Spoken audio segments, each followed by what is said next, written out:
ሀገራቸው በቃኝ ብሏቸዋል። በዘፈኑ ገልጾላቸዋል። በቃ ባንዲራችንን እናነሳለን ያለው ከአሁን በኋላ ያለውን ነገር ለኢትዮጵያዊነት ያለውን ነገር እንደሚመለስ ነው እየሰበከ ያለው እዛ ላይ እንጂ ኖት ኢትዮጵያን ወይም ደግሞ መንግስትን እየተቃወመ ምናምን እያደረገ ያለበት ሁኔታ አይደለም። ዘፈኑ ላይ ያለው አንሳው ባንዲራው ልክ ነው። እስካሁን ጥሎት ሊሆን ይችላል ወይም ደግሞ በተለያዩ ምክንያቶች ከኢትዮጵያዊነት የራቁትን ሰዎች እንዲያነሱ ነው እያበረታታ ያሉ። ስለዚህ እውነት ነው ከአሁን በኋላ የነዛን ድምፅ አንሰማም፣ ኢትዮጵያዊነትን ይዘን እንቀጥላለን በሚለው ያንን እንትን ብሎ ነው ብዬ ነው ማምነው። በደረጀ ከበደ በሱ ልምጣት ይሄን ከጨረሰ ይችላል። ደረጀ ከበደ ያው እንግዲህ ይቅር ይበለኝና እንደ ይሁዳ ነው የማየው። ጌታ እንደሸጠው እንደ ይሁዳ ያው በ30 ዲናር ሸጠው። ከዛ በኋላ ብሩን ተቀበለ፣ የሚደረገውን አደረገ፣ ራሱን አንቆ ሞተ። አይደለም መጽሐፍ ቅዱስ ላይ የሚለው ጸጋው ነበረው። በዛ ጊዜ ብዙ ነገር አንዳንዶች ሰው ነው የገፈተረው ይላሉ፣ አንዳንዶች ራሱን አንቆ ነው የገደለው ይላሉ። እኔ መጽሐፍ ቅዱስ እንደዛ የሚል ይመስለኛል። ራሱን እንደሰቀለ ነው መጽሐፍ ቅዱስ ላይ ቢገለጽ ይሁዳ። እና ደረጀ ጥሩ ዘማሪ ነው፣ በጣም ፖለቲከኛም ነው። በዝማሪዎቹም ታውቃለህ ፖለቲካ ነክ የሆኑ ነገሮችን ዘምሯል። በመዝሙሮች ውስጥ የዛ ጊዜ ደርግን የሚቃወም መዝሙሮች ዘምሯል። ልክ እንደ ቴዲ አፍሮ የዛ ጊዜ በመዝሙሮች ውስጥ ተቃውሞውን የሚገልጽ የነበረ ዘማሪ ነው። መዝሙሩን አሁን ስፔሲፊክ ላይ አላስታውሰውም አንተ ካስታወስከው እንጂ አንዳንድ መዝሙሮቹ ስፔሲፊክ ለዶክተር ምንድነው ለመንጌ የተዘመረ ነው ምናምን የሚባልበትን ሁኔታ ነበረው እና ጥሩ ዘማሪ ነበር። አሁን ግን ዘማሪ አይደለም፣ ወንጌላዊም አይደለም። ወንጌላዊ እያልክ ስትጠራው ስላየው ወንጌላዊም አይደለም እና እሱ የተናገረው ነገር ቶታሊ ሮንግ ነው። ግን ሊናገር የፈለገው ምንድነው በበረሃ የሚጮህ ያው ማነው መጥምቁ ዮሐንስን ላይክ በበረሃ እንደሚጮህ ዮሐንስ አድርጎ ቴዲን መሳሉ በጣም የሚገርም ነው። ያው ቴዲ ለኢትዮጵያዊነት ነው የሚጮኸው፣ ወይ በፊትም የጮኸው ለኢትዮጵያዊነት ነው፣ ለአንድነት ነው። አሁንም የጮኸው ለኢትዮጵያዊነት ለአንድነት ነው። በወያኔ ጊዜ ታግሏል፣ የሚችለውን ነገር ሁሉ አድርጓል። ይሄንን መንግስት ግን የሚቃወምበት ምንም ምክንያት የለም። ውሆች ይገደቡ የዋሉ ለልማት የሚለው ቅድም ገብቶ የሰጡ አስተያየት ሰጪው ያንን ስላነሳ ምናምን አይልም። ምንድን ነው ዘፈነ። ያ ውሃ ደግሞ አሁን ዶክተር አብይ እሱን ሰምቶ ገደቡ፣ አባይ ተገደበ። ምንድን ወደ ስራ ተለወጠው። ስለዚህ የተናገረው ነገር በጣም ከአንድ አስተሳሰቡ ጥሩ ከሆነ ሰው የሚወጣ አይደለም። ብቻ እሱ ከተበላሸ ቆይቷል። ወንጌላዊ ናችሁ አክቱፍ ሰው ነው። ለብሔርተኞች ስም ታስተላልፋለህ። ደርሶ ጸረ አንድነት የነበሩ ብሔርተኞች ወይም ደግሞ አንዳንዶች የብሔር ፖለቲካ አራማጆች አሁን ቴዲ አፍሮ እንደ ኢትዮጵያኒስት ኃይል ሆኖ መጥቶ የዘፈነው ለኢትዮጵያኒስት ካምፑ ነው። ብሔርተኞች መጥተው እርስ በርስ ፍትጊያ ውስጥ ገቡ። እነሱ ራሳቸው ለአርቲስቱ ጠላት እየሆኑበት ነው። እርሱ ከእነሱ ጋር ኮምፕሊትሊ አጌንስት የሆነ ዘፈን ነው የዘፈነው። ብራቮ! እሱን ነው የምቀበለው። አጌንስት ቶታሊ ለኢትዮጵያንና ለኢትዮጵያን ወዳዶች የዘፈነው ዘፈን ነው። በቃ መርዶ ነው ዳስጣሉ ብሎ ያላቸው ለእነሱ ነው። ከእናንተ ጋር ምንም ኮሚኒኬሽን የለኝም ብሎ ቁርጡን ነው የነገራቸው። ዘፈኑን ለብሔርተኞች ነው የዘፈነው ነው የምትለው አንተ? እንዴ ምን ጥርጥር አለው ታዲያ? ለኢትዮጵያውያን ነው እንዴ ዘፈኑ? እኛ እኮ የቴዲ እኮ ደጋፊ ነን እኮ። እኛን ሊያስከፋንም አይዘፍንም፣ ኢትዮጵያኖችንን ሊያስከፋም አይዘፍንም። ለብሔርተኛና ለዘረኞች ሁለት ካምፕ ነው ያለው። ሁለት ካምፕ አለ። አንደኞቹ የብሔር ፖለቲካ ቢያራምዱ ከግለሰብ መብት ይልቅ የቡድን መብት መቀንቀን አለበት ብለው የሚያስቡ አሉ። አንደኞቹ ደግሞ የግለሰብ መብት መቀንቀን አለበት፣ የዜጋ ፖለቲካ የሚያቀነቅኑ አሉ። ቴዲ አፍሮ የዜጋ ፖለቲካ አቀንቃኞች ጋር ነው ምድቡ። አሁን ብዙዎቹ ያላወቁት እሱ ደጋፊዎቹ የዜጋ ፖለቲካ አቀንቃኞች ኢትዮጵያ የሚሉ እንደ ሀገር የሚያስቡ በብሔር ፖለቲካ የማያምኑ አሁን ችግር የፈጠሩበት ብሔርተኞቹ ከሱ እሳቤ አጌንስት የሆኑ በመደገፍም በመቃወምም ጠላት ያበጁለታል እየተባሉ ይተቻሉ። ምን ትላለህ? ኦልሬዲ እኮ ጠላት እያደረጉት እኮ እየጣሩ እኮ ነው ያሉት ቴዲ ከመንግስት ጋር እኮ ሊያጣሉት እኮ እየሞከሩ ነው። መንግስት ግን ብልጥ ነው፣ ያውቃል ለማን እንደዘፈነው ያውቃል። ስለዚህ በፍጹም ከመንግስት ጋር ሊያጣሉት እየጣሩ ያሉት እነሱ ደግሞ ዘፈኑማ መንግስትን ተችቶ ነው። ኦኬ እንደዛ ካልሆነማ ምክትል ማናጀሩና ስፖክስ ፐርሶናል ለምን ታሰሩ? እስካሁን ድረስ ኦፊሻሊ የተሰጠ መግለጫ የለም። ከቤተሰቦቿ የተገኘ ነው አንደኛው መረጃ። እነሱ ምን አገባቸው? እነሱ እንዴት ሊታሰሩ ይችላሉ? ምክንያቱም ዘፋኙ እሱ ነው፣ ሁሉ ነገር እሱ ነው። ምንም እነሱን የሚያሳስብ ነገር ሌላ ወንጀል ካልሰሩ ወይም ደግሞ ከገባው ገቢ ለመንግስት ታክስ ካልከፈሉና ሌላ ምክንያት ከሌላቸው በስተቀር እኔ ይሄ መንግስት ምንም በፍጹም እንደዚህ አይነት ስቱፒዲቲ ይሰራል ብዬ አላምንም። እንደዚህ አይነት የወረደ ነገር ሲሰራም አላየንም፣ አይሰራም። ግን አሁን ገና ዘፈኑ እየተተረጎመ ኦሮምኛ ተናጋሪዎችና ሌላ ብሔር ተናጋሪዎች ገና እየሰሙት ያለ ነገር ይሄ እሳት ገና የሚበርድ አይደለም። እነዚህ ሰዎች የሚቆሰቁሱት እሳት ማለት ነው። እንደዚህ ነው የተባላችሁት እየተባለ በተሳሳተ መንገድ አሁንም እየተተረጎመ ነው ያለው። እኔ ስዩም የተነተነበት መንገድ ልክ ነው። እንደገናም ደግሞ እኛ ብዙሃን ኢትዮጵያን የተረዳ ነው ለባንዳና ኢትዮጵያን ለማይወድ ለጽንፈኛው የተዘፈነ ዘፈን እንጂ ለመንግስት የተዘፈነ ዘፈን አድርገን የምንወስዳለን ካለን ይህ ትልቅ ስህተት ነው።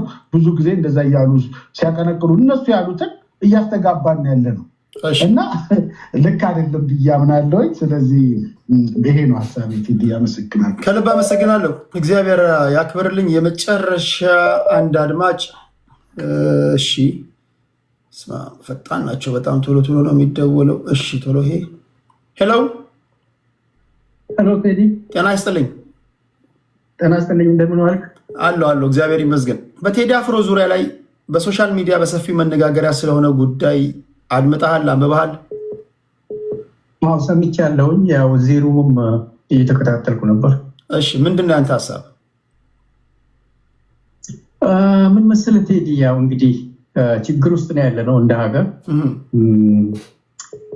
የኢትዮጵያ ሁኔታ እንግዲህ ያው በተቀደደ በርሜል ላይ ውሃ እየሞሉ ከታች እያፈሰሰ ያለበት ሁኔታ ነው ያለው። አሁን ቴዲን በተመለከተ ዘፈኑ መንግስትን አጠቃላይ ሀገሪቷ ውስጥ ያለው ሁኔታ ተችተዋል። አልተቸም ብሎ የሚከራከሩ ሰዎች እንዴት እንደሚያዩት አይገባኝም። ተችተዋል። ነባራዊ ሁኔታውን በሚገልጽ መልኩ ነው የዘፈነው። ያ መንግስትን በመንግስት ውስጥ ያሉ ለምን ተነካን የሚሉ ኃይሎችን ሊያስቀይም እንደሚችል ይገባኛል። ግን መንግስት ከዚህ ከቴዲ ዘፈን ጋር በተያያዘ ምንም አይነት ሰጣ ገባ ባይገባ ጥሩ ነው። ያለውን ችግር በተወሰነ መልኩ ቢሆን የሱ ደጋፊዎችን ያው አሁን ሀገሪቷ ውስጥ ያለው ሁኔታ እንግዲህ ከአንዱ ጫፍ አንዱ ጫፍ ነው። የተለያየ አይነት አመለካከት ያለበት ሁኔታ ነው ያለው። ያንን በተወሰነ መልኩም ቢሆን አግራቤት ያደርገዋል። ገብተዋል። ከሱ ጋር አሁን ዘፈንክ አልዘፈንክ ይሄን ለምን አልክ ብሎ እሱን ለማሰር መሞከር በፍጹም እኔ ትክክል ነው ብዬ አላስብም። ምንም መንግስት እንደውም ቢተው ለሱ ቅድም አንዳንድ ሰዎች እንደሚያነሱት በአንዳንድ ጽንፈኞች የተለየ ጥቃት እንዳይደርስበት ጥበቃ ቢያደርግለት ጥሩ ነው የሚል ሀሳብ ነው ያለኝ። ከዛ ውጭ ዘፈኑ ተችቷል። ነባራዊ ሁኔታውን የተችው ያለውን ሀቁን ፋክት ነው። ውሸት ተናገረ ብሎ የሚሉ ሰዎች አይገባኝም። እንደው አይንህን ጨፍንና ላሞኝ ካልተባለ በስተቀር በሀገሪቷ ውስጥ ያሉ ትክክለኛ ነገሮችን አንስተዋል።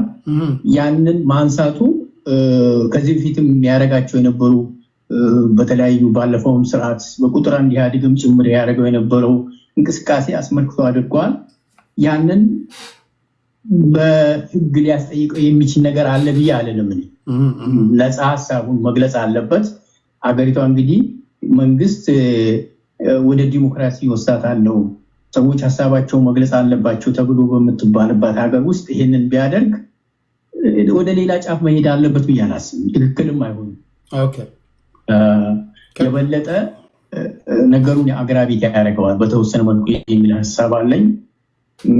ጥበቃው ቢያደርግለት ነው ጥሩ ነው የሚል ሀሳብ ያለኝ። ቴዲ ከልብ አመሰግናለሁ አድማጭ። እሺ እግዚአብሔር ያክብርልኝ። እሺ ቴንክ ዩ። ኦኬ ቶሎ ኤርፕሌን ሞድ ላይ ጋይስ እዚህ ቤት ልንወያይ ስንመጣ አትሊስት ሌላ ቦታ ላይ አንፕሮፌሽናል የሆነ አፕሮች ካላችሁ በተቻለ መጠን ሰዎች በቁም ነገር ስለሚያደምጧችሁ ከአነጋገራችሁ ከምትጠቀሙት ፒክቸር ጀምሮ ፕሮፌሽናል መምሰል አለባችሁ። ምንም ላይለውጥ ነገር አንዳንዶቻችሁ ከእናንተ የማይጠበቅ ነገር ባታደርጉ። ሁላችሁም እኔ እንኳን ሳወያያችሁ ተከብራችሁ እንደመጣችሁ ተከብራችሁ እንድትሄዱ ነው ማድረገው። በዚህ በእኔ ተማምናችሁ ትመጣላችሁ። እናንተም ለሌላው ክብር መስጠት አለባችሁ። ገባችሁ? ክብር መስጠት አለባችሁ። ለምሳሌ ፕሮፋይል ፒክቸር ስታስቀምጡ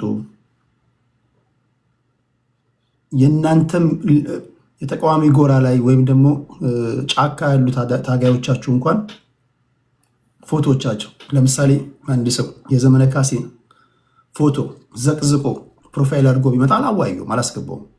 መርህ ነው። ይሄ መርህ ነው። ልክ እንደዛው የጠቅላይ ሚኒስትሩን ፎቶ ዘቅዘቀ ስትመጣ አላወያየም። መርህ ለሁሉም መስራት አለበት። ይሄ እናንተ ስታንዳርዳችሁን የጠበቃችሁ ተወያዮች እንድትሆኑ ያደርጋችኋል። ፕሮፌሽናል መሆን አለባችሁ ጋይስ። ቢያንስ ስነ ምግባር ከዚህ ይጀምራል። ሌላ ቦታ እንደፈለጋችሁ፣ እዚህ ግን ለሁላችሁም ያ ነው የሚሰራው። ይሄ ካልተዋጠላችሁ አምሶሪ ምንም ላደርግ አልችልም። እንደዛ ነው መደረግ ያለበት። እሺ ክብራትና ክብራን፣ እዚህ ቲክቶክ ላይ በጣም የማከብራቸው ፖለቲከኞች አብዛኞቹ የምታውቋቸው መጥተዋል። አንዳንዶቻችሁ እዚህ ጋር ስላዩዋችሁ ደስ ብሎኛል። ቴዲ ሐዋሳን ሰፖርት ስለምታደርጉ በተለያዩ መንገዶች ልባዊ ምስጋናዬን አቀርባለሁ። እግዚአብሔር ያክብርልኝ። እንኳን ደህና መጣችሁ። አንዳንድ ጥያቄ ልጠይቃችሁና ስብጥሩን አስተካክለዋለሁ።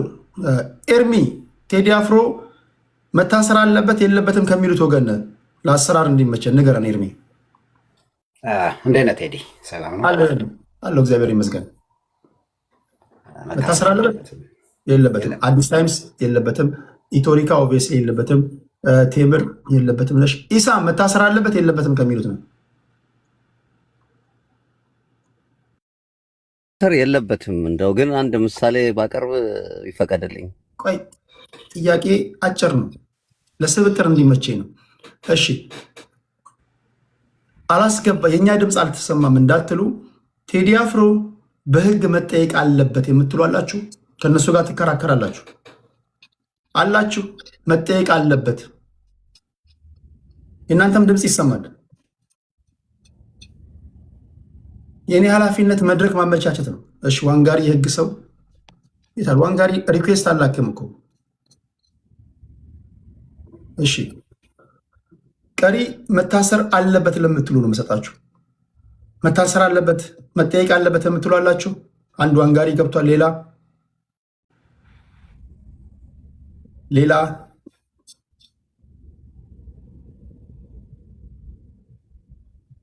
ሞዴሬተሮች እሺ መታሰር መጠየቅ አለበት በህግ የሚሉትን አስገቡልኝ። 2 ገብቷል። ተጨማሪ አንድ ጠይቅ አስገቡልኝ። እዚህ ቲክቶክ ላይ ፖለቲከኞች ገብተዋል። ኦኬ መታሰር መጠየቅ አለበት በህግ የምትሉ 2 ተቃራኒ ሀሳብ ካልተፋጨ ህዝብ ፍንትው ያለ ነገር አገኘ። ተደብቀህ አይደለም መታሰር አለበት የለበትም የምትሉ። ይኸው እዚህ ጋር መታሰር የለበትም ከሚሉ ሰዎች ጋር ትፋጠጣለህ ወይ ትፋጠጫለሽ፣ ታስረዳለህ፣ ታሳምናለህ። ግጥሞቹ እዚህ ጋር አሉ። የትኛው ግጥም የትኛው ስንኝ? እሺ በህግ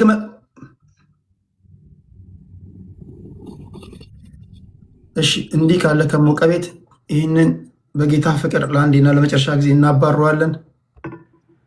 ይሄ ልጅ ራሱ ማን እንደፈታው አላቅም፣ እንዴት እንደተፈታ አላቅም። ከብሎክ ውስጥ ጌታ ይገስጽ። አንዳንዶቹ ያመልጣሉ ተበሉከው።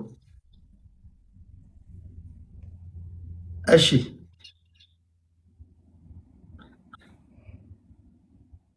ህይወቴ ክርስቶስ ነው፣ ህይወቴ ክርስቶስ ነው ትያለሽ። ከአንደበትሽ የሚወጣው ግን ህይወትሽ ሴጣን ነው። ያን ነው የሚናገረው። በትህትና ካላሳየሽን ፕሮፋይል ስምሽ ህይወቴ ክርስትና ነው። እዚህ ጋር ስድብ ምን ያደርጋል? ሌሎቹንም አትሳደቡ ማለት ደጋግማችሁ አጸያፊ ቃል እንትን ስትሉ ነው ብሎክ ማድረግ የምትደረጉት። ሞዴሬተሮች እኔ ብሎክ ያደረኳቸውን ከ4 ከ5 ጊዜ በላይ ደጋግሞ የተሳደቡ አጸያፊ ሰዎችን ስለሆነ አትፍቷቸው። እሺ አንድ የመጨረሻው ይቀመጥ። እንዲህ እናደርጋለን። እንዲሰማችሁ በኩል ለመታሰር የሚያበቃ ስራ ሰርቷል ብዬ አላስብም። ቴዲ ልተንፍስ ካል እስከሰማሁት ድረስ እንደዛ ከሆነ በጌታ ፍቅር ከታች ነበር መሆን የነበረብህ። ምክንያቱም በቂ መታሰር የለበትም የሚሉ ሰዎች ስላሉ ማለት ነው። እኔ ከአፈጣጠሪ አንድ አይነት ድምፅ ስሰማ ያመኛል። አልወድም፣ ለምን እንደሆነ አላውቅም። ዶክተር ራሱ አንድ አይነት ድምፅ አትስማ ብሎኛል። ሀሳቦች የተለያዩ መሆን አለባቸው። ስለዚህ አብዲሳን አንድ ዙር እንሰጠዋለን። እሱን በጣም የምናከብረው ሰው ስለሆነ አንድ ክፍት ቦታ ላይ መጠየቅ አለበት የምትሏላችሁ፣ በህግ ይሄ ያስጠይቀዋል። እሺ ኢትስ ኦኬ፣ ችግር የለውም። ዋንጋሪ ካለ ወሳኝ ሰዎች ተቃራኒ ሰው ከመጣ ወርዳለሁ፣ አውርደኝ ቦታ ከፈለክ። እስከዛ አንዳንድ ይጻፋችሁ ነው። እሺ አንዳንድ ይጻፍ። እሺ እንደዚህ ላርክ።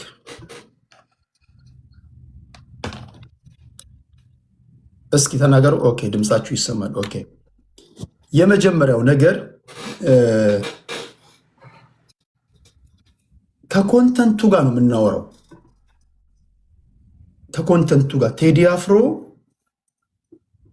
ከለቀቀው ከ18ቱ አልበም ጋርና አልበም ጋር ብቻ ከዚህ ጋር ይሄ ነገር ትክክል ነው፣ ሊትራሊ ቴክኒኩን ጠብቆ የተዜመ ነው። ምንድን ነው የሚያስጠይቀው? አይ ይሄ ነገር አንዳንዱ ነገር ትክክል አይደለም፣ በዚህ መጠየቅ አለበት የምትሉ ካላችሁ ከኮንተንቱ ጋር ብቻ ነው። ይሄ ወደ ብሔር ከተነው እንትን የምናደርገው ነገር አይደለም። ለሁላችሁ የምናገረው ነገር አይደለም። ሁላችሁም የምታውቁ ሰዎች አላችሁ፣ የምታውቁ ናቸው። አዳዲስ ሰዎች አልገባችሁም። በፍጹም መከባበር ለአድማጭ ተመልካቾቻችን ለጆሮአችሁ ተስማሚ በሆነ መንገድ ውይይቶቻቸውን ያደርጋሉ። ተሰማላችሁ። እዚህ ውስጥ ያላችሁ ሰዎች ከኤርሚ ጀምራለሁ። ኤርሚያችን ዛሬ በሶሻል ሚዲያ በስፋት የቴዲ አፍሮ እና በዙሪያ ያሉ ሰራ አጓዦቹ ቃል አቀባይ እንዲሁም ደግሞ ምክትል ማናጀር መታሰራቸውን ሰምተናል። ማለት ፋንታውን እንዲሁም ደግሞ ምክትል ማናጀሩ የቴዲ አፍሮ ዩሱፍ ያሲን፣ አንዳንዶች እቤቱ ሄደው ነበር። የህግ አካላቶች እቤቱ የሄዱት እቤት ውስጥ ያሉ ሌሎች ተፈላጊ ሰዎችን በህግ ቁጥጥር ስር ለማዋል ይላሉ። አንዳንዶች ቴዲ አፍሮን ራሱን ለመያዝ ነው ይላሉ። ለመሆኑ ቴዲ አፍሮ የሚሆን በዙሪያ ያሉ ሰዎች መያዝ የለባቸው መጠየቅ የለባቸውም እንድትል ያስቻለ ነገር ምንድን ነው? 8 ደቂቃ ላይ ያሉ። በጣም አመሰግናለሁ ቴዲ። እንዳልከው ኮንቴክስት ዋይዝ ማየት ያለብን ይመስለኛል። ምናልባት ከ18ቱ ዘፈኖች የህዝቡን ችግር፣ የህዝቡን ሰቆቃ፣ የህዝቡን ህመም ያሳየባቸው ምናልባት ወደ 4 ዘፈኖች ናቸው።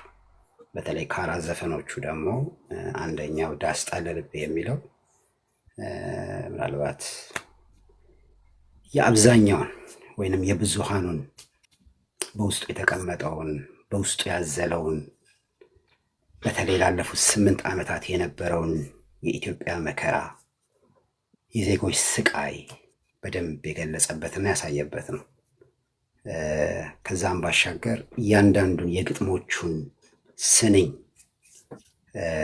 ብናያቸው እና ብንፈትሻቸው መልእክቱ በጣም ጠንካራ ነው። ዳስ ዋይ አይ ቲንክ ፈርስት ታይም ይመስለኛል አይደለ? ኦልሞስት ከ13 ከ14 ሚሊዮን በላይ ነው። ያ አንድ ዘፈን ብቻ እንኳን ምናልባት ሳምንት የሚሆነው ከነገ ወዲያ ነው እና አይ ቲንክ አንደርስታንድ አደርጋለሁ። የኢትዮጵያ ፖለቲካ የምታውቀው ነው። ዲፍራግመንትድ ያደረገ ነው። ብዙም ማንስማማባቸው ነገሮች አሉ። ከኢትዮጵያ ታሪክ ጀምሮ ትናንት አንተ ባነሳውም ከባንዲራ ጀምሮ ነገር ግን በዚህ ሁኔታና በዚህ ደረጃ አብዛኛውን ሰው ያስማማበት ሁኔታ ቢኖር አይ ቲንክ የሰሞኑ ክስተት ይመስለኛል። ምክንያቱም እውነታው መሬት ላይ ያለውን ፋንዳመንታል የሆኑ ሪያሊቲዎችን በደንብ ያሳየ ነው።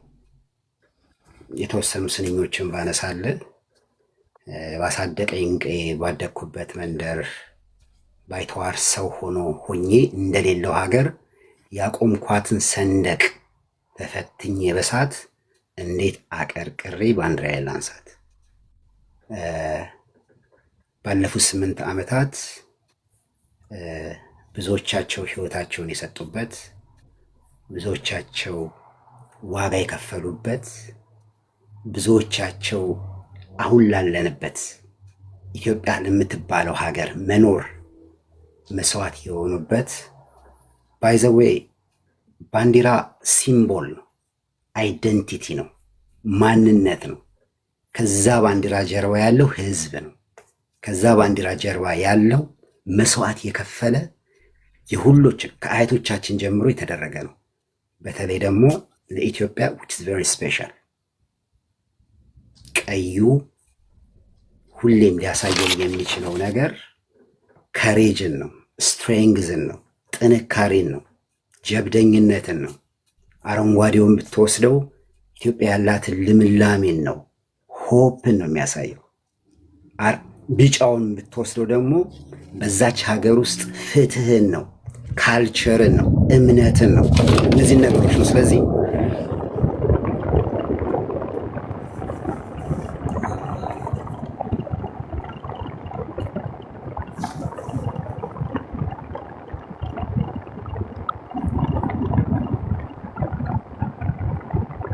አይ ቲንክ ኢሳም ይመስለኛል ቴዲ ሚታር ኢሳም እኔ እኮ አንተ ጋር መስሎኛል። ኢሳም አንተ ጋር ነው?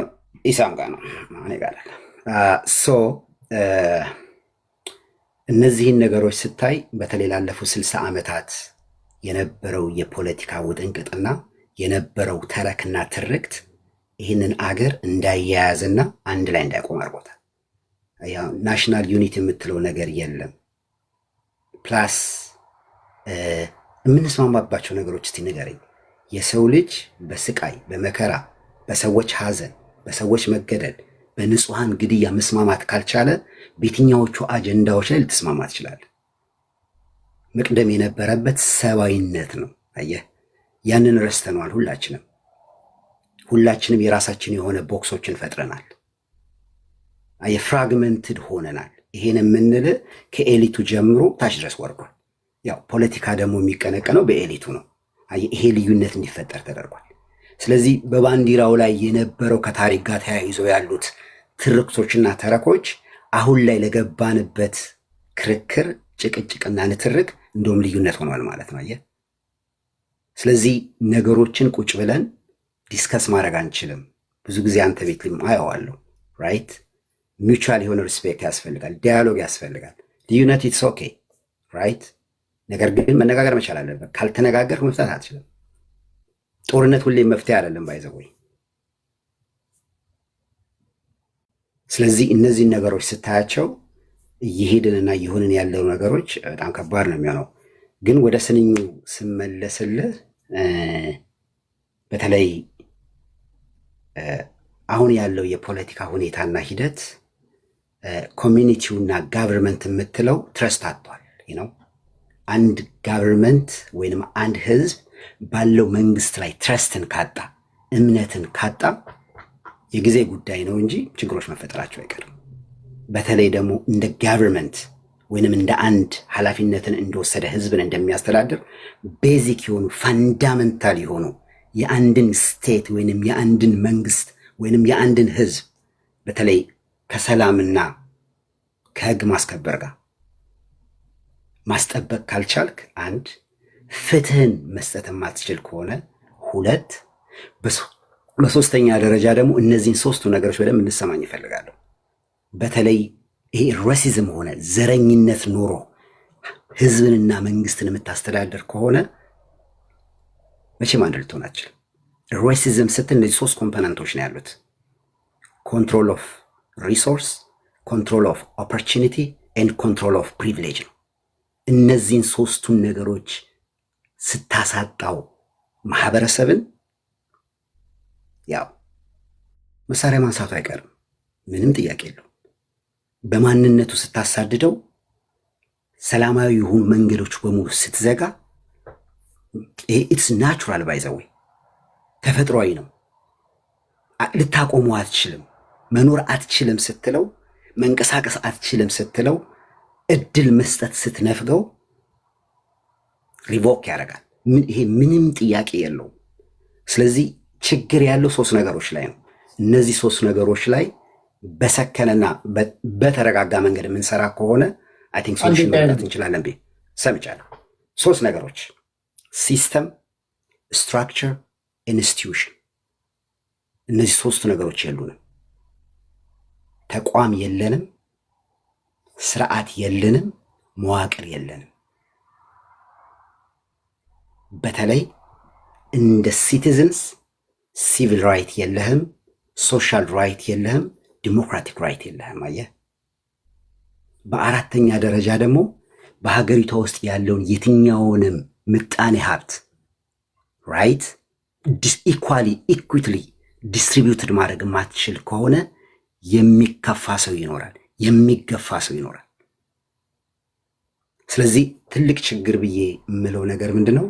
ኢትስ አ ፌለሪቲ ኦፍ ሊደርሺፕ ነው። ሊደርሺፕ ላይ ችግር አለ። እንደዛ ነው ብለው በጣም አመሰግናለሁ። የአንዳንዶቻችሁን ኮመንት እያየሁኝ ነው። ኮመንቶቻችሁን አይቼ ንክር አእምሯችሁ በተአግባቡ እንደማይሰራ ነው የምረዳው። ይህ እኮ አየር ላይ የምታወሩት ጉዳይ ነው እኮ። እኔ ጀስት አየር ላይ ስታወሩት ስታመነዥጉት፣ አንዳንዶቻችሁ ስትለፈልፉ ስትጮህ የነበራችሁትን ጉዳይ ስነ ምግባር ያላቸው ልጆች ነው የሚተነትኑት። የዛሬ ውሏችን ይሄ ነው እኮ። ምን ሆናችሁ ነው? የአንዳንድ ሰዎች ኮመንቶቻችሁ አንዳንዶቻችሁ ሙዚቃው በወጣ ሐሙስ ወጣ ከ30 ደቂቃ በኋላ ትንታኔ ውስጥ ገባችሁ። እኔ እንኳን ከ3 ቀን በኋላ ነው ለመተንተን የመጣሁት። ማድመጥ አለባችሁ፣ ማብላላት አለባችሁ ብዬ ሐሙስ ወጣ 8 ሰዓት ላይ 8 ሰዓት ከ40 ላይ ለትንታኔ ቁጭ ብላችኋል። ስለዚህ አድምጧቸው። እነዚህ በሰከነ መንገድ እውቀት ታገኛላችሁ። ዘንድ አኮርዲንግሊ የቤት ከፍታችሁ ስታወሩ መስመር ይዛችሁ ታወራላችሁ። እሺ ይሄን ጀስት ሰላማዊ ውይይት አግኙ ብዬ ነው እንጂ እኮ እኔ ምን ጨርሻለሁ እኮ። በቃ እኔ አሁን ዘግቼ ማላገጥ የምጫወትበት ሰዓት ነው። ግን እንደው አድማጮች እዚህ ጋር እያደመጡኝ ስለሆኑ ጀስት እናንተ ተጠቀሙ አድምጧቸው ብዬ ነው እንጂ ምንም። በዛ ወደ ታፕታፕ አድርጉ እንዳይቆራረጥ። ኤርሚያችንን እናመሰግናለን።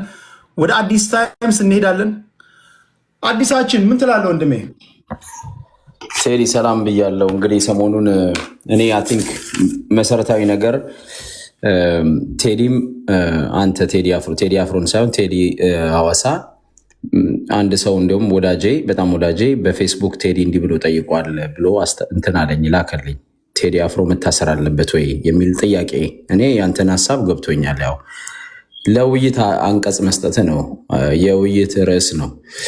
ግን አንዳንድ ጊዜ ውይይትም ቢሆን ቴዲ ቦልድሊ አንተ ውሳኔ የምትወስንበት ነገር መኖር አለበት። አሁን ቴዲ ላይ የሚደርሰውን አራስመንት ከሰማ ካረጋገጥክ እንደ ሚዲያ ሰው ማናጀሩ መታሰሩ የሀሳብ ነፃነትን መግለጽ ነው። ሙዚቃ አንዱ እሱ ነው አይደለም? ጋዜጠኛ አንተ ጋዜጠኛ ሆነ እንደዚህ አይነት ነገር ሲኖር አንተም ቦልድሊ ኖ መታሰር አለበት የለበትም ብለህ ህዝብ መሰብሰብ ሳይሆን ቴዲ ላይ የሚደረገው አራስመንት ትክክል አይደለም፣ እሱም በተመለከተ ውይይት እናደርጋለን ማለት አለብህ። አንዳንዴ ኢንጀስቲስን ፊት ለፊት ነው መጋፈጥ ማውገዝ እንደ ሚዲያ ይጠበቃል ብዬ አስባለሁ። ከማወያየት በበለጠ ቴዲ እኔ አንተ ላይ ፖይንት ማድረግ ሳይሆን መሆን አለበት ብዬ ቦልድሊ የምትወስዳቸው አቋሞች መኖር አለባቸው እና እንደዚህ አይነት ኬዞች ላይ ቦልድሊ ቴዲ ላይ የሚደረገው ነገር ትክክል አይደለም።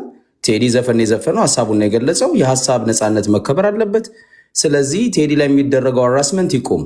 በቃ ይሄንን በዚህ ላይ እንወያያለን ብትለው ከርዕሱ ጀምሮ ደስ ይለኛል።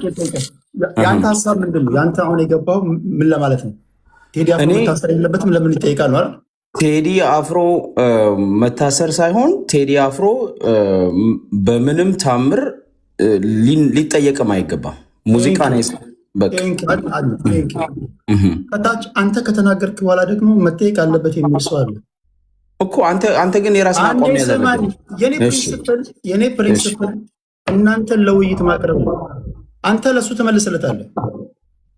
ስራ አድመጠህ መመለስ ነው። እኔ ማወያየት ነው። የኔን ስታይል እኮ ማወቅ እኮ ይቀድማል እኮ። ስለዚህ የአንተን ፖይንት አቋም የምትወስድባቸው ነገሮች የሉም ወይ ነው ቴዲ? እኔ አሁን ጥያቄ እኮ በወንድምነት የምጠይቀው በማንኛውም የራሴ እኮ ሳቤ ይኖረኛል። ነገርኩ እኮ ስለ ቴዲ አፍሮ ቅድም። ስለዚህ አሁን አንተን ሀሳብ የኔን ተውና የአንተን ሀሳብ ለአድማጩ አስረዳ። ከአንተ ቀጥሎ ደግሞ መጠየቅ አለበት የሚለው አለ። እሱንም ታደምጥና ለእሱ ምላሽ ይሰጣለን። እሺ የኔ ሀሳብ ቴዲ የኔ ሀሳብ እንግዲህ ቴዲ አፍሮ ለምንድን ነው ቴዲ አፍሮ ላይ ለምንድን ነው ይሄ ሙዚቃውን በተመለከተ ለምንድን ነው ይሄ የብልጽግና ስርዓት ፓኒክ ያደረገው የሚለው ላይ መጀመሪያ እንነጋገር። ቴዲ አፍሮ 8 ዓመት ሙሉ ኢትዮጵያ ውስጥ የደረሰውን ፖለቲካዊ መዋቅራዊ ጭቆና በ8 ደቂቃ አርቲኩሌት አድርጎ አዲስ አበባ ላይ ለምሳሌ መሀል ገቡና በፍቅር ጠራናቸው ሲል 4 ሚሊዮን የአዲስ አበባ ህዝብ አደባባይ ወጥቶ አብይ አህመድ መደመር ብሎ የኢትዮጵያን ባንዲራ ይዘው